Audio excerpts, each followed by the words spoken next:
নমস্কার, দেখছেন আমার বাংলা, সঙ্গে আমি সমাদৃতা। শুরুতে যে খবর দিয়ে আমরা শুরু করব সকাল থেকে, যেখানে আমরা নজর রেখেছি বাগরি মার্কেটের স্মৃতি উস্কে ফের রাতের শহরে ভয়াবহ আগুন।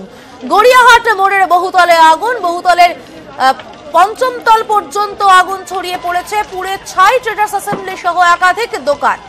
গতকাল রাত 1:45 নাগাদ যখন বাসিন্দারা কার্যত ঘুমে আচ্ছন্ন, তখন আগুন লাগে। যদিও বাসিন্দাদের দাবি তারা 12টা নাগাদ প্রথম আগুনের ফুলকি দেখতে পান।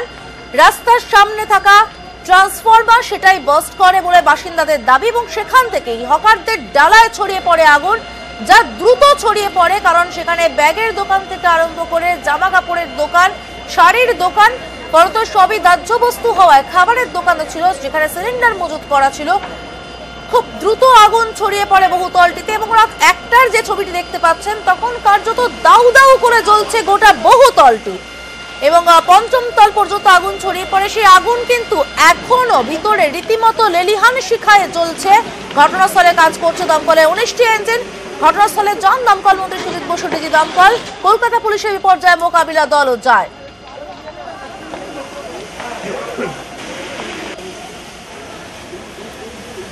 নিঃসন্দেহে অগ্নিকাণ্ডে পরে আতঙ্ক ছড়িয়ে পড়ে গোটা বহুতলে। বাসিন্দারা নিরাপদে নামিয়ে আনা হলো, তারা আতঙ্কের মধ্যে রয়েছেন। বারবার অভিযোগ জানিও এই বিল্ডিং এর কোনো ধরনের কোনো সাবধানতা সতর্কতা নেওয়া যায়নি, তা বারবারই তারা আমাদের বলেছেন। আমাদের সঙ্গে রয়েছে আমাদের প্রতিনিধি সৌজন মন্ডল, রয়েছেন আমাদের সঙ্গে সরাসরি ট্রেডার্স অ্যাসেম্বলি বিল্ডিং। তো সেই বিল্ডিং এর সামনে থেকে কথা বলবো সৌজনের সঙ্গে। সৌজন, বাসিন্দাদের সঙ্গে কথা বলা সম্ভব হয়েছে, তারা বিভিন্ন রকম অভিযোগ বারবার সকাল থেকে জানাচ্ছিলেন।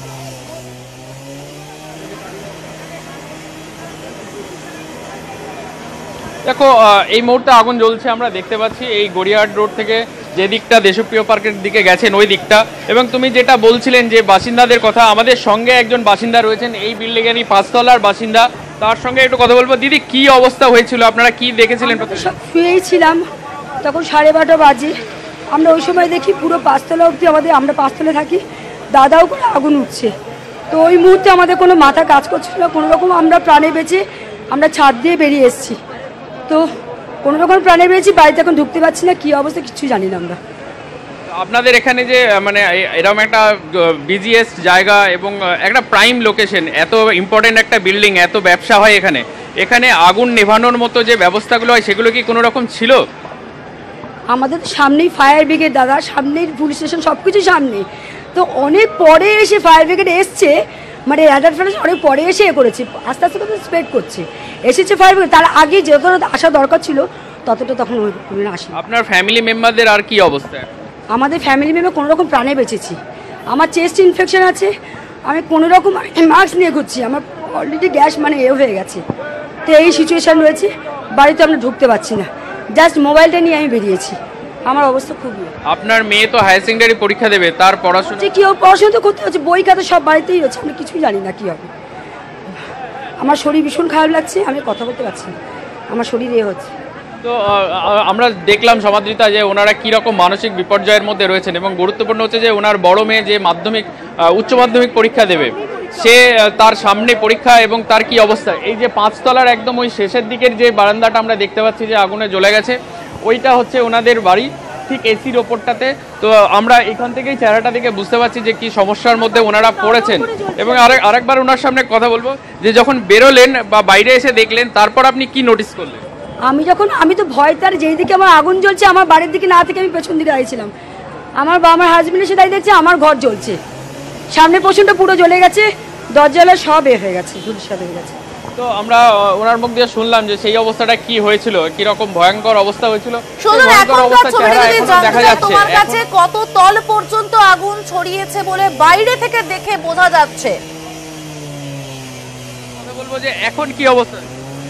এখন আমাদের দিকে একটু কন্ট্রোলে এসছে, কিন্তু পুরো বিল্ডিংটাতে একটাই বিল্ডিং, শুধু একটা ধরলে মানে আমরা কেউ এখন যেতে পারবো, কবে ঢুকবো আর কোনো গ্যারান্টি নেই।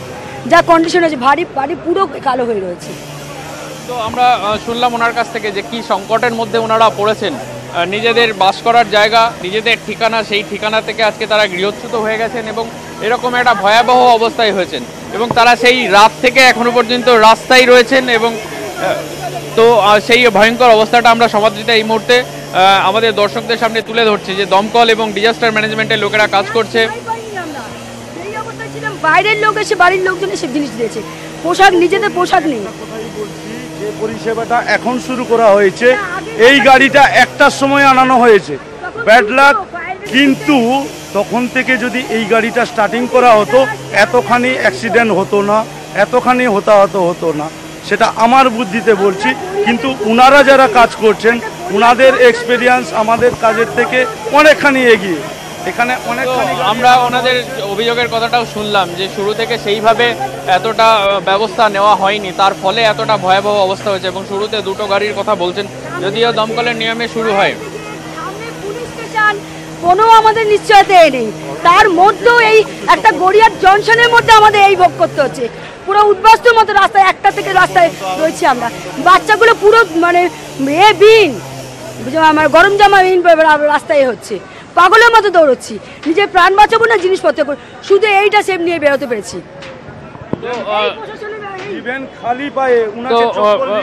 মানে ওনারা একদম যখন বাড়ি থেকে বেরিয়েছিলেন তখন একদম খালি পায়ে বেরিয়েছিলেন বাড়ি থেকে, একদম এই শীতের মধ্যে গরম জামা কাপড়হীন অবস্থার মধ্যে বেরিয়েছিলেন সমাদৃতা। একেবারে সৌজন মন্ডলের প্রতিনিধি যে ছবি তুলে ধরছিলেন, যে বাসিন্দারা ক্ষুব্ধ, তারা তাদের ক্ষোভ প্রকাশ করছিলেন যে এইভাবে আগুন ছড়িয়ে পড়ে এবং এত দ্রুত আগুন ছড়িয়ে পড়ে যে তারা কোনো দিকে তাকাবার সুযোগ পাননি, শুধু প্রাণ বাঁচিয়ে হুড়মুড়িয়ে কোনো রকমে নেমে এসেছেন। এবং সব থেকে বড় কথা, এই বহুতলে বস্ত্র বিপণী রয়েছে, দুটি বড় বস্ত্র বিপণী, সেখানে একটি মাত্র সিঁড়ি রয়েছে। এতজন আবাসিক থাকেন, প্রায় 22টি পরিবার থাকে, 60 জন মতন বাসিন্দা থাকেন সেখানে, একটি মাত্র সিঁড়ি, লিফট নেই, অর্থাৎ বেরোবার রাস্তা একটি, কার্যত আতঙ্ক তৈরি হয়। এবং দেখতে পেলেন সেই ছবি আমরা দেখালাম যে কিভাবে বয়স্ক মানুষকে পাঁজা কোড়া করে তুলে নিয়ে আসা হয়েছে, সিঁড়ি দিয়ে নামিয়ে নিয়ে আসা হয়েছে, অসুস্থ বয়স্ক মানুষ, তারপরে আগুন, কার্যত আতঙ্ক তার চোখে মুখে স্পষ্ট ফুটে উঠছে। দমকলে 19টি ইঞ্জিন এই মুহূর্তে আগুন নেভাবার কাজ করছে, কিন্তু ভিতরে আগুন কিন্তু অনেকটাই ছড়িয়ে গিয়েছে। আমরা কিছুক্ষণ আগে আমাদের প্রতিনিধি সুশোভন ভট্টাচার্যের ছবি দেখছিলাম, যে তিনি দেখাচ্ছিলেন কিভাবে ভিতরে দাউ দাউ করে আগুন জ্বলছে একটি বস্ত্র বিপণীর গোডাউনে। সেখানে রীতিমতো এখনো পর্যন্ত আগুনের লেলিহান শিখা দেখতে পাওয়া যাচ্ছে। আগুন নেভাবার প্রয়াস চালিয়ে যাচ্ছেন দমকল কর্মীরা। দেখতে পাচ্ছেন পিছন থেকে তোলা ছবিটা, পিছন থেকে ছবি দেখতে পাচ্ছেন, যেখান থেকে দেখতে পাওয়া যাচ্ছে ভিতরে এক বস্ত্র বিপণীর গোডাউন, সেখানে দাউ দাউ করে আগুন জ্বলছে, কালো ধোঁয়া বেরোচ্ছে, অর্থাৎ আগুন এখনো রয়েছে, দাউ দাউ করে জ্বলছে ভিতরে আগুন। আগুন কতক্ষণে নিয়ন্ত্রণে আসবে কেউ বলতে পারছেন না, কারণ ভিতরে যাওয়ার রাস্তা নেই, সিঁড়ি গরম হয়ে গিয়েছে, সেই সিঁড়ি ব্যবহার করতে পারছেন না দমকল কর্মীরা। তারা উপরে গিয়ে আগুনের উৎসস্থলের কাছাকাছি, আগুন যে যতটা ছড়িয়েছে সেই জায়গা অবধি পৌঁছতেই পারছেন না। দেখতে পাচ্ছেন ভিতরের এবং বাইরের ছবি, পঞ্চম তল পর্যন্ত কিন্তু ধোঁয়া দেখতে পাওয়া যাচ্ছে, তাই অনুমান করা হচ্ছে পঞ্চম তল পর্যন্তই আগুন ছড়িয়ে গিয়েছে। এবং বিভিন্ন বস্ত্র বিপণীর গোডাউন থাকায় ব্যাগের দোকান ছিল নিচে, নিচে ছিল খাবারের দোকান, দাহ্য বস্তুতে ভর্তি ছিল, যে কারণে আগুন কিন্তু দ্রুত ছড়িয়েছে। যদিও বাসিন্দারা সবাই নিরাপদেই বেরিয়ে এসেছেন, কিন্তু সেখানেও তাদের রীতিমতো কষ্ট করে নামতে হয়েছে, একটি মাত্র সিঁড়ি, বয়স্ক বাসিন্দারা তারা দ্রুত নামতে পারেন না, আশেপাশের স্থানীয় বাসিন্দাদের সাহায্য নিয়ে তারা নেমে আসেন। ঘটনাস্থলে দমকলে 19টি ইঞ্জিন কাজ করছে, হাইড্রোলিক ল্যাডার দেখতে পাচ্ছেন, ল্যাডারের সাহায্যে আগুন নেভাবার চেষ্টা চালানো হচ্ছে।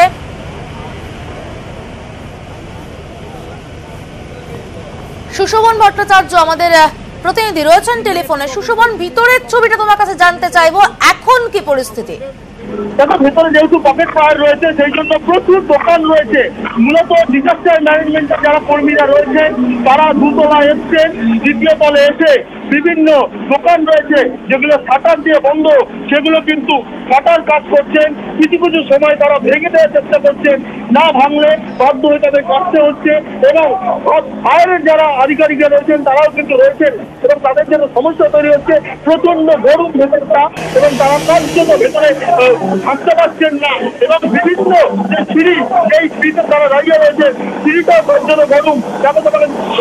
এবং যারা ফায়ার অফিসাররা রয়েছেন তারা চেষ্টা করছেন যে কোনো ভাবে যাতে এই ফাঁকাগুলোকে কাটা যায় এবং পকেট ফায়ার তা যেন নিশ্চিত করা যায়। তার কারণ ভেতর থেকে প্রচুর পরিমাণে ধোঁয়া বেরোচ্ছে। যদি এগুলোকে কেটে সরিয়ে দেওয়া যায় তাহলে ধোঁয়াগুলো বার করা যাবে। ধোঁয়া বার করলে কিছুটা হলেও আগুন নিয়ন্ত্রণে আনা যাবে, কিন্তু এই মুহূর্তে তা কোনোভাবেই সম্ভব হচ্ছে না। যারা ডিজাস্টার ম্যানেজমেন্টের গ্রুপ রয়েছেন তারা কিন্তু চেষ্টা করছেন। মূলত তোমায় জানিয়ে রাখি, চতুর্থ এবং পঞ্চম তলা কোনোভাবেই তারা উপরে উঠতে এখনো পারেননি, তারপর প্রচুর গরম উপরটা, এবং এখনো কিন্তু তৃতীয় এবং দ্বিতীয় এই দুটো তল কিন্তু তারা দাঁড়িয়ে রয়েছেন। তারা দাঁড়িয়ে কিন্তু চেষ্টা করছেন, এবং ফায়ার অফিসার যিনি রয়েছেন তিনি কিন্তু নিজের দাঁড়িয়ে পুরো বিষয়টা তদারকি করছেন। এবং তার পাশাপাশি কিন্তু আর যারা দমকলের যারা লোকেরা রয়েছেন তারা কিন্তু বাইরের দিক থেকে আগুন নেভানোর চেষ্টা করছেন। তোমায় জানিয়ে রাখি, মূলত 3 দিক থেকে আগুন নেভানোর চেষ্টা করছে। ল্যাডার যেহেতু ব্যবহার হয়েছে, ল্যাডার দিয়ে ভেতরে ঢোকার প্রবেশ করার চেষ্টা করছে, এবং সিঁড়িগুলোর খুব খারাপ অবস্থা, সেই জন্য ওপর দিক থেকে নামার চেষ্টা হচ্ছে। ধন্যবাদ সুশোভন। ভিতর থেকে আগুন নেভাবার চেষ্টা করছেন দমকল কর্মীরা। বাসিন্দাদের দাবি অনুযায়ী কিন্তু ফুটপাথের যে ফিডার বক্স বা ট্রান্সফরমার সেখান থেকে সেটা ফেটেই প্রথম আগুন ছড়ায়। তবে আগুন ঠিক কিভাবে ছড়ায় তার প্রকৃত কারণ জানতে তদন্ত হচ্ছে বলে জানিয়েছেন দমকল মন্ত্রী। আগুনটা কোথা থেকে লেগেছে সেটা কেউ বলতে পারছে না, এখন এনকোয়ারি স্টেজে আছে। এখন আমাদের লোকেরা ফায়ার ফাইটিং করছে যাতে আগুনটাকে কন্ট্রোল করতে পারে। অনেকটা আগুন কন্ট্রোল হয়েছে, খুব স্মোক হচ্ছে। 15টা আমাদের গাড়ি এসছে, আর ফায়ার ব্রিগেড অফিসারের লোকেরা কাজ করছে। আগুন কন্ট্রোল হয়ে গেছে। এটা একটা তো সমস্যা আছে, এটা অস্বীকার করার জায়গা নেই, কিন্তু অনেক দিন ধরে এগুলো রয়েছে। এগুলো থেকে আমাদের বুঝতে হবে এবং শিখতে হবে যে জিনিসগুলোকে কিছু কিছু জিনিসের জন্য কিছু জিনিস বন্ধ হওয়া দরকার।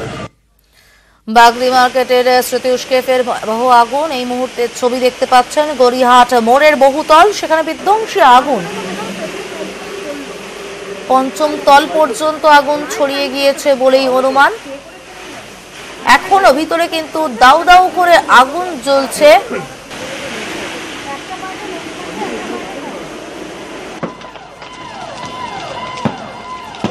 দমকলের 19টি ইঞ্জিন ঘটনাস্থলে কাজ করছে। তারা ভিতর থেকেও আগুন নেভাবার চেষ্টা করছেন ল্যাডার দিয়ে আগুন নেভানোর চেষ্টা। রাত 1টার ছবিটা দেখতে পাচ্ছেন, যখন আগুন লাগে কার্যত দাউ দাউ করে ফুটপাথ থেকে আরম্ভ করে সেই বহুতল দাউ দাউ করে জ্বলছিল। সেখান থেকে পরিস্থিতি অনেকটাই নিয়ন্ত্রণে এসেছে, তবে ভিতরে কিন্তু এখনো আগুনের লেলিহান শিখা দেখতে পাওয়া যাচ্ছে।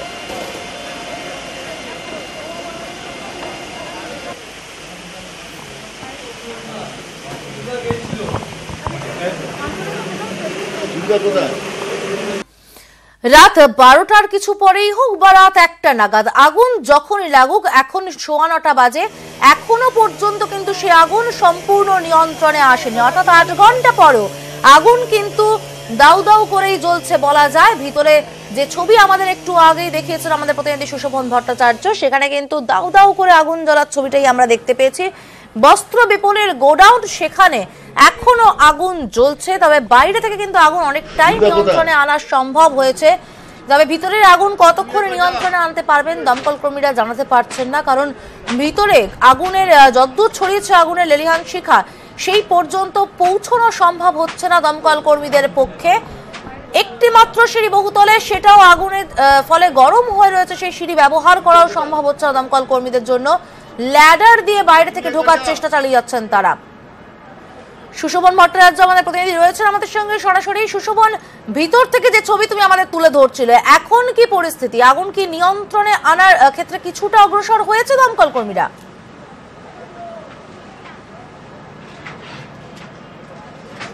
দেখো, মূলত যে পকেট ফায়ারগুলো রয়েছে সেগুলো ডিজাস্টার ম্যানেজমেন্টের যারা কর্মীরা রয়েছেন তারা কিন্তু চেষ্টা করছেন যে কোনোভাবে যে ছোট ছোট দোকানগুলো রয়েছে সেই দোকানগুলোর যে যদি কোনোভাবে যে শাটারগুলো যদি ভেঙে দেওয়া যায় এবং অথবা যদি না ভাঙা যায় সেক্ষেত্রে তারা বিকল্প কাটার ব্যবস্থা করছেন। তুমি দেখতে পাচ্ছ যে এখন কিন্তু তারা মূলত কাটার ব্যবস্থা করছেন। আমি রয়েছি এটা 2য় তলে, এখনো পর্যন্ত দমকলের কর্মীরা 2য় এবং 3য় তল তারা আসতে পেরেছেন।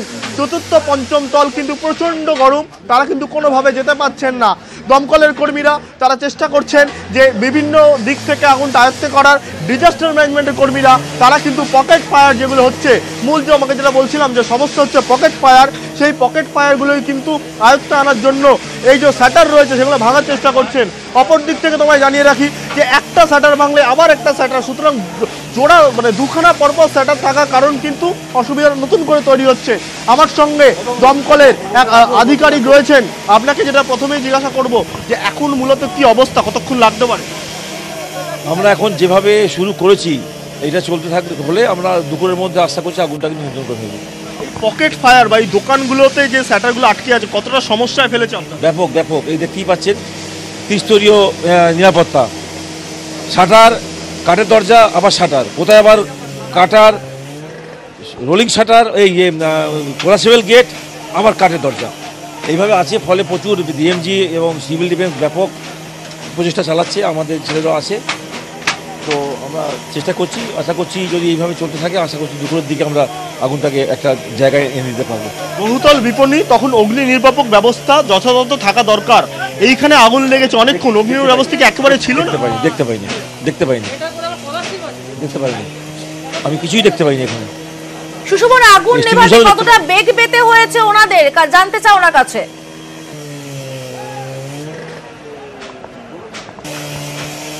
অবশ্যই জানবো আগুন নেভাতে গিয়ে কতটা বেগ পেতে হচ্ছে এবং অগ্নি নির্বাপক ব্যবস্থা কি কোনোভাবেই দেখতে পাননি? 5খানা ফ্লোর না,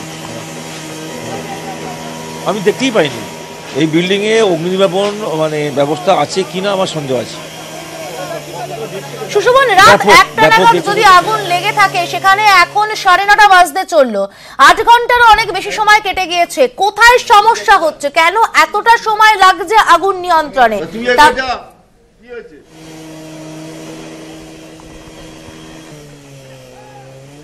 অবশ্যই সমাধিতা সেই প্রশ্নই করব এবং আপনাকে যেটা জিজ্ঞাসা করব যে অনেকটা সময় চলে গেছে, এতটা সময় কেন লাগছে? চারদিক ল্যাডার এনেছেন, চারদিক দিয়ে আগুন নেওয়ার চেষ্টা করছে, সময়টা মূলত সমস্যাটা কোথায়? ল্যাডার দিয়ে আগুন হচ্ছে প্যাসিভ ফায়ার ফাইটিং, ওগুলো দিয়ে অ্যাক্টিভ আগুন নেভানো যায় না। অ্যাক্টিভ আগুন নেভানো হচ্ছে এই যে ভেতরে ঢুকে আগুনের ভেতরে সিট অফ ফায়ার গিয়ে আগুন নেওয়া, এটা হচ্ছে অ্যাক্টিভ ফায়ার ফাইটিং।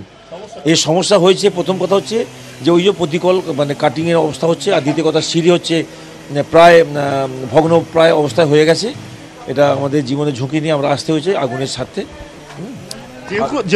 যে কোনো বহুতল বিপণীতে একটা ব্যবস্থা থাকে যে অগ্নি নির্বাপক মানে আগুন লাগলেই আরেকটা সিঁড়ি ব্যবহার করার জন্য আগে থেকেই বলা থাকে। এখানে কি সেরকম কোনো সিঁড়ি দেখেছে? আগুন আছে, সিঁড়ি এখানে আছে, 1টা 2টো 3টে তো আমি দেখতেই পাচ্ছি, কিন্তু একটার সঙ্গে একটার যে কমিউনিকেশন সেটা নেই। মানে যদি কোনো জায়গায় আগুন লাগে, ধরুন 5তলায় আগুন লাগলো, তাহলে সঙ্গে সঙ্গে সেখান থেকে নামার জন্য 5তলার লোকদের অন্য একটা সিঁড়ি ব্যবহার করতে হয়, সেখানে কি সেই ব্যবস্থা পারবে না? সে পারবে না, তাকে সেই সিঁড়ি দিয়েই নামতে হবে। সেটা কি চোখে পড়েছে যাতে কেউ দৌড়ে নামতে? না না না না না, যে সিঁড়ি দিয়ে উঠবে সেখান দিয়ে তাকে নামতে হবে, অন্য সিঁড়ির সঙ্গে কমিউনিকেবল এটা নেই। বিকল্প সিঁড়ির কোনো ব্যবস্থা নেই? সিঁড়ি আছে কিন্তু বিকল্প রুট নেই, বিকল্প রুট তার করা নেই। যেটা দিয়ে উঠবে তাকে সেটা দিয়েই নামতে হবে, সে অন্য জায়গায় দিয়ে পালাতে পারবে সেরকম ব্যবস্থা এটা নেই। শুনতেই পেলে সমাদৃতা যে অন্য যে সিঁড়ি সেটা কিন্তু নেই, যেই সিঁড়ি দিয়ে উঠছেন সেই সিঁড়িতে নামতে হবে।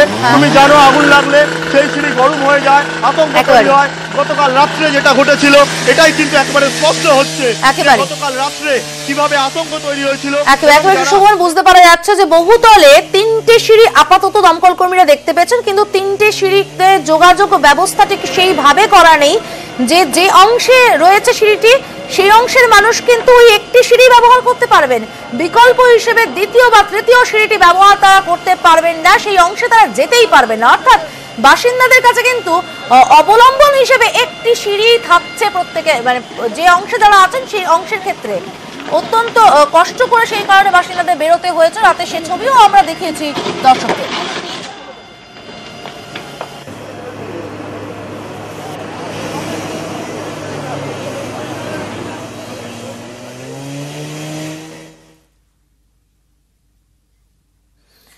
নজর রাখবো পরের খবরে। রামুয়া খুনে ধৃত আরো 3। ধৃত রামুয়ার ছেলের বন্ধু প্রশান্ত কুমার সিং। প্রশান্ত দুর্গাপুরে মেকানিক্যাল ইঞ্জিনিয়ারিং এর পড়ুয়া। প্রশান্তকে খুনের বরাত দেয় রামুয়ার ছেলে সাবির।